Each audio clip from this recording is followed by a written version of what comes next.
Hello everybody, ജയ് RCM. RCM മീറ്റിങ്ങുകളുടെ പ്രത്യേകത എന്ന് വെച്ചാല് ഉച്ചയ്ക്ക് ശേഷമാണ് കൂടുതൽ എനർജി എന്നുള്ളതാണ്.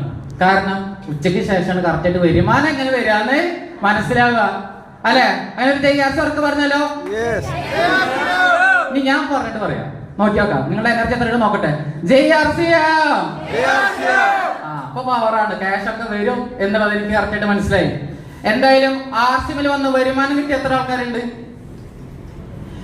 ഇത്ര ആൾക്കാരുണ്ടല്ലേ? Very good. വരുമാനം കിട്ടിയ ആളുകളുണ്ട്. എല്ലാവർക്കും ആഗ്രഹമുണ്ടോ കിട്ടണമെന്ന്? കിട്ടുന്നോട് സന്തോഷമല്ലേ ഉള്ളൂ? ചില ആൾക്കാർ എനിക്ക് വരുമാനം വേണ്ട, RCMലൂടെ ആരോഗ്യം മാത്രം മതി, അങ്ങനെ ആരെങ്കിലും ഉണ്ടോ? എനിക്ക് ആരോഗ്യം മാത്രം മതി, അങ്ങനെ ആരില്ലേ?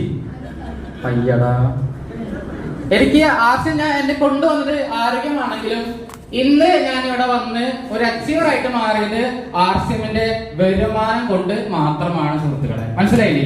അപ്പൊ RCMലൂടെ എങ്ങനെ ഈ വരുമാനം കിട്ടും എന്നുള്ളത് നമുക്കൊരു ചെറിയൊരു സ്ലൈഡിലൂടെ നമുക്ക് മനസ്സിലാകാം. ഇതിന് RCM 4 തരത്തില് പ്രധാനമായി നമുക്ക് ഇൻകം നൽകുന്നുണ്ട്.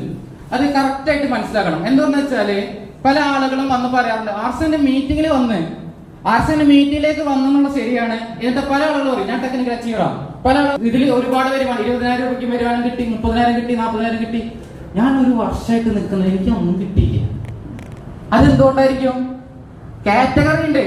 ഈ കാറ്റഗറിയിൽ വരുന്ന ആൾക്ക് ഈ വരുമാനം, ഈ കാറ്റഗറിയിൽ വരുന്ന ആ വരുമാനം തരാൻ വേണ്ടിയാണ്. പക്ഷെ കസ്റ്റമറായിട്ട് നിന്നിട്ട് ടീം ബിൽഡിങ്ങിന് വരുമാനം കിട്ടുമോ? കിട്ടില്ല.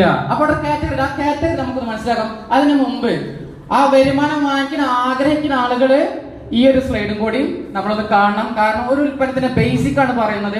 ഒരു ഉൽപ്പന്നത്തിന് മുകളിൽ എഴുതിയിട്ടുണ്ടായിരിക്കും MRP. MRP എന്ന് വെച്ചാൽ എന്താണ്? Very good. എല്ലാവരും